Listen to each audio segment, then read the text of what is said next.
논어 위정편에 이런 말이 있습니다. 자왈 옹고 이지신이면 가히 위사인이다. 이 말의 뜻은 옛것을 익히고 새로운 것을 알면 스승이 될 만하다. 또 아이작 뉴턴은 이런 말도 했습니다. 내가 멀리 본 것은 거인의 어깨 위에 섰기 때문이다. 여기서 멀리 본 것은 자기의 학문적 성취를 말하는 거고, 거인이라고 하는 것은, 거인의 어깨라고 하는 것은 자신의 선구자들이 이루어놓은 업적을 이야기합니다. 동서를 막론하고 시대와 장소를 불문하고 나라와 민족을 구분 없이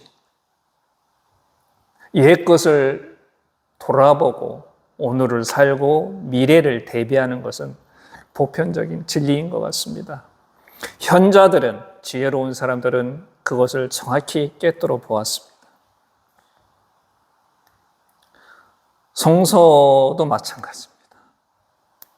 성서는 이미 2000년 전에 기록이 된 것이지만 우리의 신앙과 삶의 모습은 변함이 없습니다. 그렇기에 이 성서에서 드러난 개인과 국가의 흥망성쇠를 통해서 우리의 삶과 신앙을 어떻게 유지하고 더 하나님과 가까워질 수 있을까 고민하는 그런 교훈으로 삼을 수가 있는 겁니다. 오늘 이 사사기 17장, 이 속에서 우리는 멸망의 징후를 볼 수가 있습니다. 흥망성쇠. 저는 이 흥망성쇠란 말을 어떻게 해석을 하냐면, 나라가 흥하는 가운데 멸망의 씨앗이 싹트는 거고, 나라가 번성하는 가운데 쇠퇴의 기운이 스며든다. 저는 이렇게 바라보고 있습니다. 오늘 사사기 17장, 이곳에도 바로 그러한 멸망의 징후들이 보입니다. 우리가 보통 여호수아서에서부터 열왕기 하까지 우리가 보통 신명기 역사서라고 얘기를 하는데, 이 신명기 역사서에서는 이스라엘의 흥망성쇠가 그대로 드러납니다. 개신교에서는 이거를 역사서로 분류하지만 유대인들은 예언서라고 얘기를 합니다. 보통 느비임이라고 얘기하죠. 느비임은 예언자들이란 뜻인데, 이 여호수아에서부터 말라기까지 예언서에 집어넣습니다.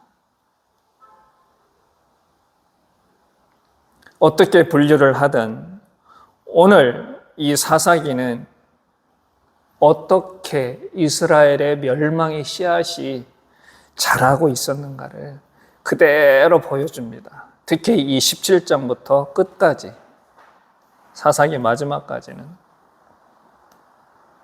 그러면 멸망의 징후는 어떻게 드러나느냐? 첫 번째는 법과 질서가 붕괴가 되는 겁니다. 오늘 보니까 이 미가라는 사람이 어머니의 돈을 훔쳤습니다. 그렇죠? 그것도 적은 돈이 아니었는데 어머니가 저주를 퍼부으니까 어머니 앞에 다시 내놨습니다. 그랬더니 어머니께서 다시 그 돈을 주면서 뭐를 만듭니까? 신상을 만들죠. 즉 하나님이 가장 싫어하시는 우상 숭배를 하게 되는 겁니다. 예수께서는 이렇게 말씀하셨죠. 인간이 지은 모든 죄는 용서받을 수 있지만 성령을 거역하는 죄, 즉 하나님을 거스르는 죄는 용서받을 수 없다. 하나님께서 인간들이 서로 치고받고 싸우고 이런 것들은 얼마든지 용서해 줄 수 있지만 하나님께 거역하는 죄는 절대 용서받을 수가 없죠. 그게 뭡니까? 바로 우상 숭배입니다. 그렇게 강조하고 강조했건만 여기에 그렇게 나와 있죠. 에봇과 드라빔을 만들었다. 드라빔은 조그만 신상이에요.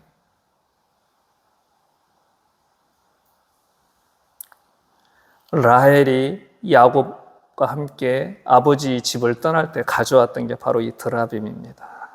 이 신상을 만들었어요. 이것도 가장 큰 범죄인데 제사장도 자기 마음대로 임명을 합니다. 황당하죠. 성경에 보면 제사장은 누구만 할 수 있습니까? 아론의 자손들만 할 수가 있어요. 그걸 분명히 하나님께서 말씀을 하셨습니다. 출애굽기에도 나오고 레위기에도 나와요.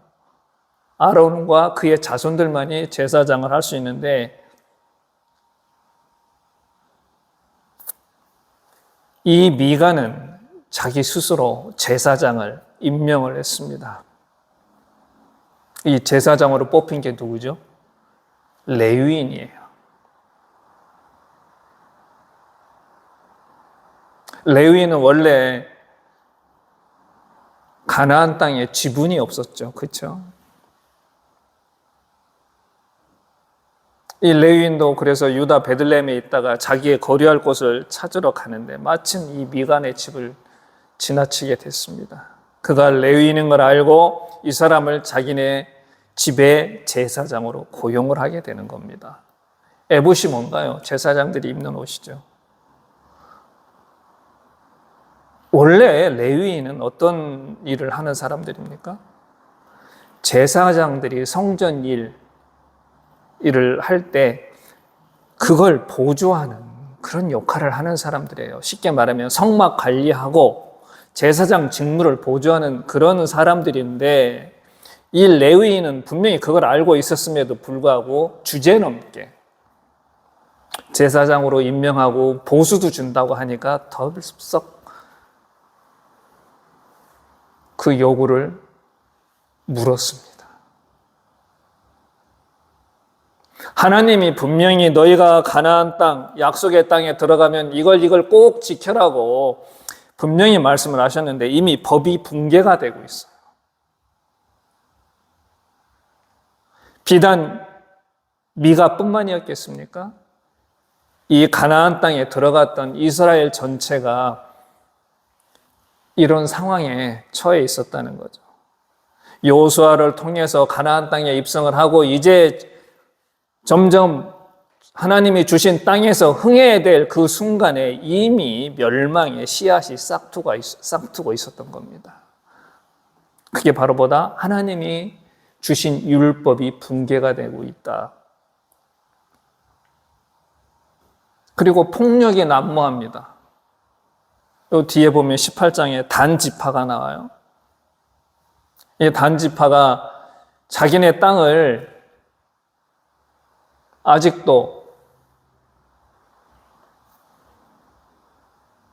찾지 못해서 그 땅을 찾고 있는데 자기들이 거주할 땅을 찾고 있는데 정탐꾼을 보냅니다. 5명을.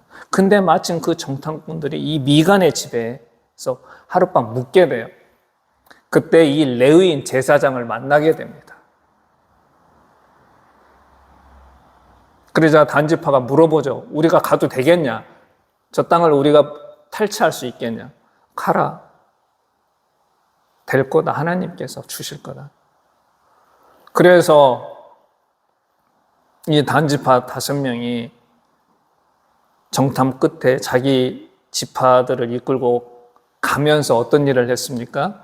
이 레위인, 이 제사장과 미가가 만든 그 신상을 가져가요. 탈취합니다. 자기들이 뭐를 내세워서? 무력을 내세워서. 이게 폭력이지 뭐예요. 신상을 만든 미가도 물론 잘못했고 제사장으로 임명하니까 그 직을 덥석 물은 레위인도 잘못했지만 같은 한 민족인 미가를 협박을 해서 무력으로 그 신상과 그 제사장 역할을 했던 그 레위인 총각을 데리고 갑니다. 자기들이 마련한 땅으로. 거기가 어디예요? 라이스라는 곳이었습니다. 성경에 보면 18장에 뭐라고 나옵니까? 거기는 아주 평화로운 곳이었습니다. 정말 하나님이 주신 복된 땅이었는데 전쟁이 뭔지도 모르고 그런 땅을, 그냥 아무것도 모르는 땅을 가서 칼로 쳤어요. 쉽게 말하면 다 죽인 겁니다. 그리고 그 땅을 하나님이 주신 거라고 자기들이 스스로 합리화하죠. 그리고 지명을 뭐로 바꿨다? 단으로 바꿨습니다. 이게 굉장히 의미 있는 게 뭐냐면 바로 이곳이 어느 곳이다? 여로보암이 금송아지 만들어서 성소를, 여러 북이스라엘이 성소를, 자기들이 성소를 만들었는데 여로보암이 그 중에 하나가 어디예요? 단이에요. 단. 굉장히 의미 있는 거예요. 그런 장소죠. 이스라엘 역사에서. 즉, 한 나라가 멸망이, 징후가 어떤 거다? 이렇듯 법과 질서가 붕괴된다. 두 번째는 뭡니까? 가치관이 상실이 되는 거죠. 가치관이라고 하는 것은 옳고 그름을 판단할 수 있는 기준이 되는 건데 이 기준이 사라지는 겁니다. 그건 어디서 볼 수 있나요? 제일 첫 번째가 윤리 도덕이 파괴가 되는 거예요. 윤리 도덕이. 여기 사사기 19장에 보면 뭐가 있나요? 베냐민 지파가 저지른 범죄가 있습니다. 레위인이 첩이 하나 있었는데 그 첩이 친정으로 돌아갔습니다. 그러자 이 부인을 데리러 자기 종자를 데리고 장인어른을 찾아갑니다. 그 장인어른이 굉장히 반갑게 맞이합니다. 며칠 머물고 떠나려고 하는데 장인어른이 자꾸 잡아서 이틀을 더 머물게 되는데 이제는 도저히 안 될 것 같아서 떠납니다. 근데 마침 길을 가다 보니까 날이 저물어서 어디 묵어야 되는데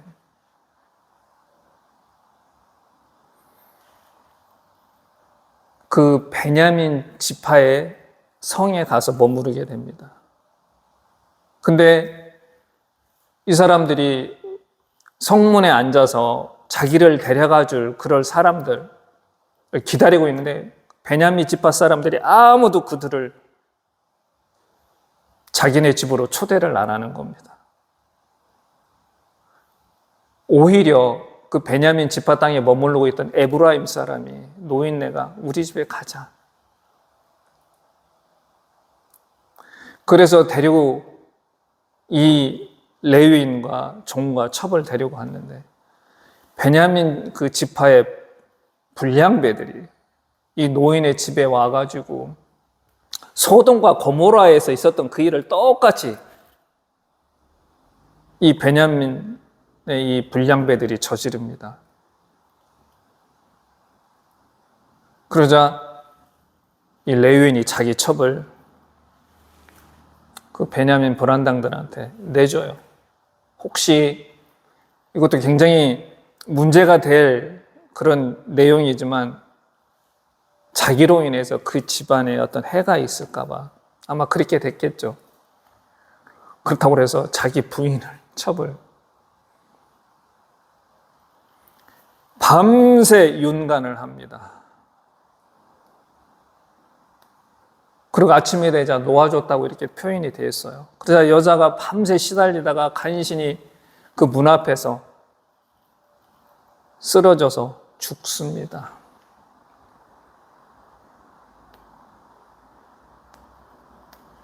하나님께서는 분명히 뭐라고 말씀하셨습니까?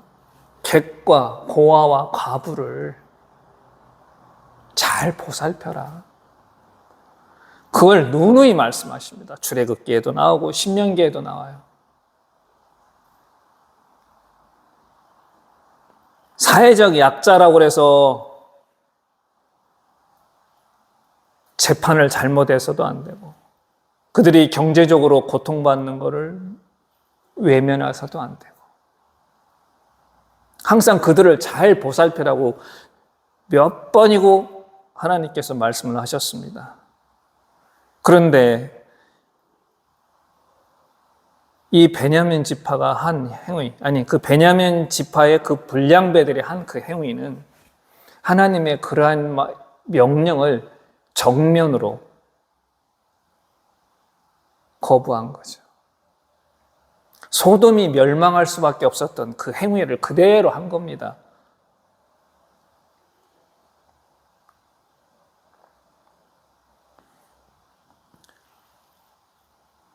멸망의 징후의 세 번째는 바로 진리 혹은 진실을 거부하는 겁니다.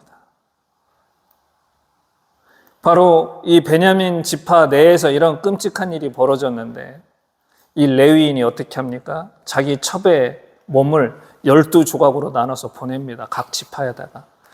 이스라엘이 난리가 났습니다. 도대체 이게 뭔 일이냐? 그래서 한 곳으로 모입니다. 모여서 회의를 해요. 이게 도대체 어떻게 된 일이냐? 그랬더니 그 레위인이 나와서 그러한 사정 얘기를 쭉 합니다. 사사기 20장에 그 내용이 나오죠. 그러자 이스라엘에서 군대를 선발해서 그 베냐민 지파, 그 성에 가서 처음엔 그럽니다. 그 범죄를 저질렀던 애들을 내놔라. 걔네만 내놓으면 아무 일이 없이 문제를 해결할 수 있다. 진실을 거부하는 첫 번째 이유는 뭡니까? 회피형, 책임을 회피하는 겁니다. 베냐민 지파는 이 이스라엘 지파들이 요구했던 그 요구 사항을 회피, 즉 책임을 지지 않았습니다. 내놓지 않았어요. 그러자 내전이 벌어집니다. 결과가 어땠습니까? 한 지파가 사라졌어요. 베냐민 지파가. 몇 명 남고 600명 남고 한 지파가 그대로 사라졌습니다. 진실을 회피했을 때 어떤 결과가 벌어지는지를 바로 여기서 똑바로 우리는 알 수가 있는 겁니다. 한 지파가 12부족 중에 한 부족이 사라진 거예요. 그것도 누구의 손으로? 자기 형제들의 손으로. 굉장히 무시무시한 얘기죠. 진실을 거부하는 두 번째 행위 어떤 겁니까? 외면하는 외면형이에요. 사무엘상 8장에 보면 이스라엘 민족들이 사무엘한테 와서 우리도 왕을 세워달라고 요구를 합니다. 사무엘이 그 얘기를 듣고 굉장히 마음이 불편했어요. 아팠습니다. 그러자 하나님께서 뭐라고 하냐? 요구 들어줘라. 쟤들은 처음부터 그랬다. 처음부터 내가 본인들의 왕임에도 불구하고 나를 인정하지 않고 나를 거부했다. 대신에 왕위의 제도에 대해서 얘기를 해줘라. 그 왕의 제도라는 게 뭔가요? 결국엔 그동안에는 하나님이 왕으로 있을 때는 모든 사람이 평등했습니다. 그런데 자기들이 고집하고 왕을 세우면서 뭐가 생겼어요? 계급이 생긴 겁니다. 사무엘이 하는 마지막 경고 중에 하나가 뭡니까? 너희는 왕의 종이 될 거다. 아니, 동일한 택함 받은 백성이고 동일한 형제인데 누구는 왕이고 누구는 그의 종이 된다? 신분이 바뀌는 거죠. 왕과 종이 계급이 생기고 차별이 생기는 겁니다.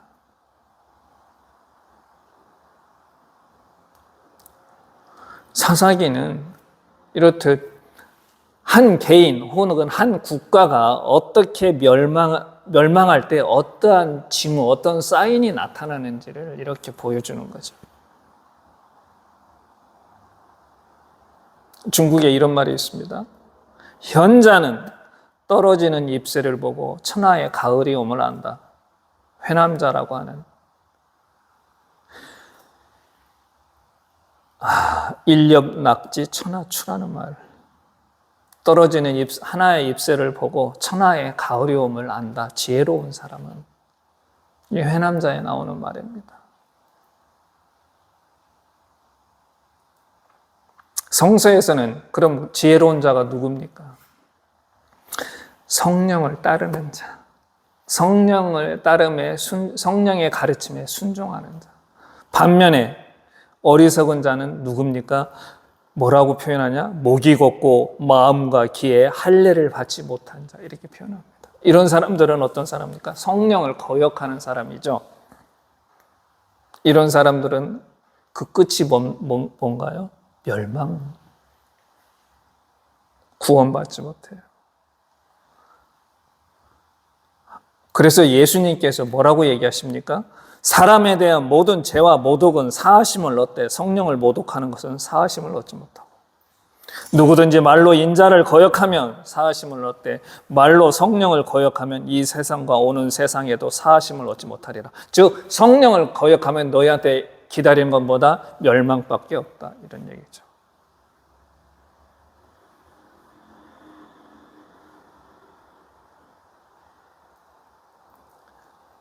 우리가 신앙인으로서 살아가면서 우리는 영적으로 굉장히 민감해야 됩니다. 쉽게 말하면 영적 민감성을 높여야 돼요.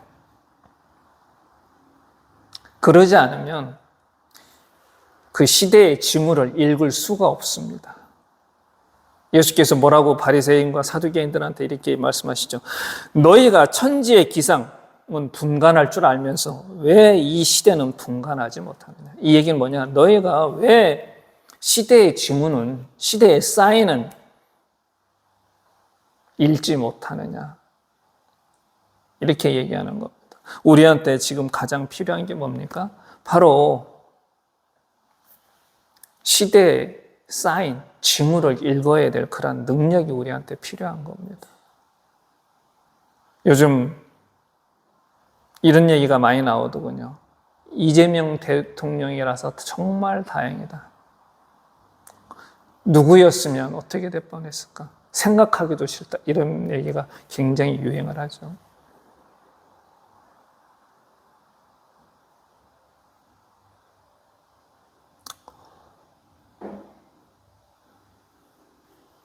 그렇다고 해서 우리가 여기에서 들뜨면 안 됩니다.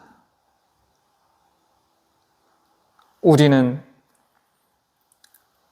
기독교인이지만 또 이 세상에서 살아가는 사람이기도 하고, 누구보다 기독교인의 사명은 세상의 빛과 소금이 되는 겁니다. 그렇게 세상의 빛과 소금이 돼야 될 사람들이 시대의 징후를 읽지 못한다면, 그렇죠? 어떻게 되나요? 멸망으로 가는 수밖에 없는 겁니다. 이 시대의 교회가 지금 사회 곳곳에 문제들이 계속 드러나고 있는데도 그 징후를 읽지 못해요. 여전히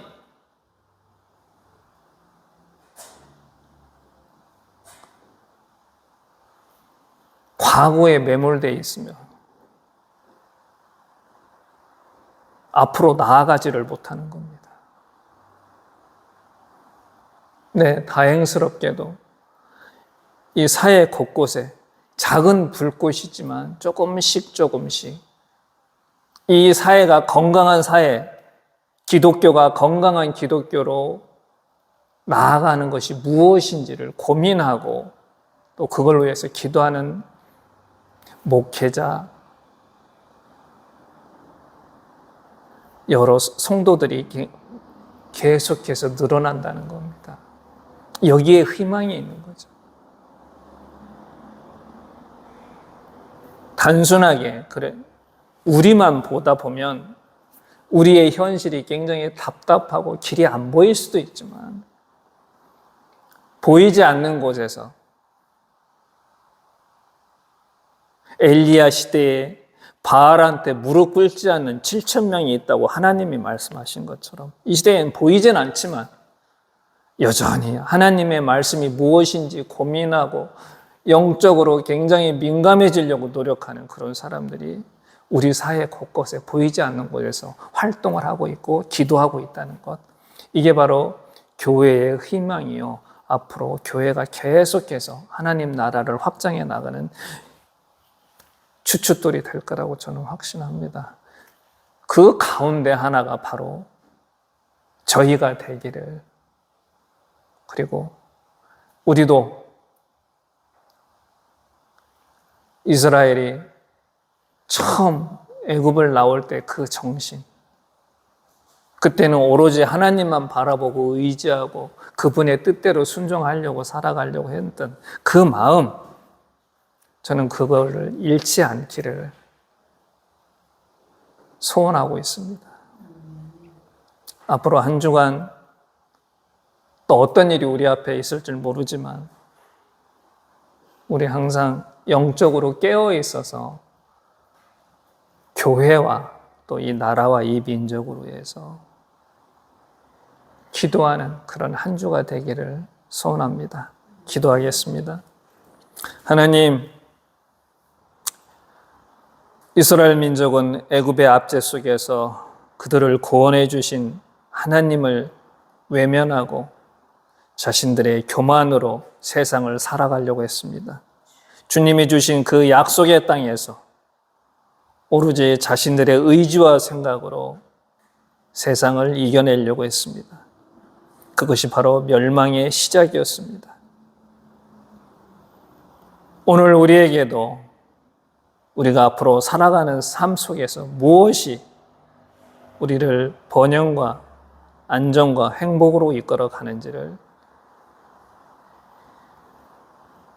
늘 기억하면서 영적으로 둔해지지 않도록 성령께서 항상 저희를 인도하여 주시옵소서. 예수님의 이름으로 기도드립니다. 네.